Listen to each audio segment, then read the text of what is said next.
Mwongozo wa kujifunza Biblia leo ikiwa ni Mei 6, siku ya Jumatano. Mada inasema Musa, kiongozi mcha Mungu.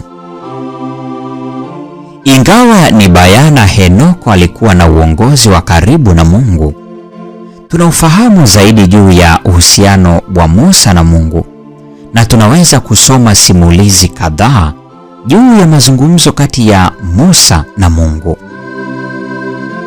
Kadiri tunavyosafiri na Musa kupitia katika milima na mabonde ya maisha ya kiongozi huyu mnyenyekevu, tunaona tena na tena sehemu moja muhimu kabisa ya maisha yake na siri ya mafanikio yake kama kiongozi mcha Mungu ilikuwa mawasiliano yake ya daima na uhusiano wake wa kudumu na Mungu.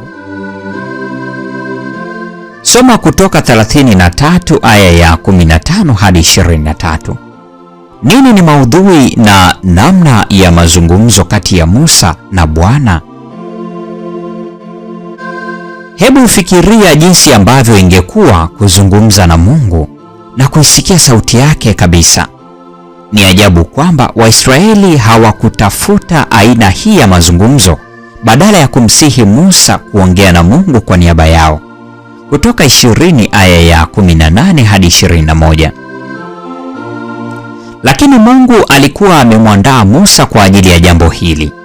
Kuanzia katika mazungumzo yao katika kichaka kilichokuwa kikiwaka moto katika mlima huu. Ingawa tunasoma juu ya maombi mengine binafsi ya Musa, tunaona kwamba ni kama wakati wote yuko mbele za Mungu, akiomba mwongozo na kufanya maombezi kwa ajili ya watu anaowaongoza. Katika matukio mawili Musa anafanya maombezi kwa ajili ya watu na familia yake. Maombezi yake yalizingirwa na hali gani, na ni kitu gani kingeweza kutokea ikiwa asingeingilia kuziba pengo hilo? Tukio la kwanza, Haruni. Kutoka 32 aya kwanza hadi 14, aya ya 31 hadi 34, na Kumbukumbu la Torati sura ya 9 aya 20. Tukio la pili, Mariamu. Hesabu 12 aya 13. Kitu hasa kinachostaajabisha kuhusiana na mazungumzo na Miriamu ni kwamba Musa ndiye alikuwa mwathirika wa vitendo vibaya na wivu wa Miriamu. Ingekuwa rahisi kwake kurudi nyumbani na kumwacha Mungu atekeleze adhabu ambayo Haruni na Miriamu walistahili.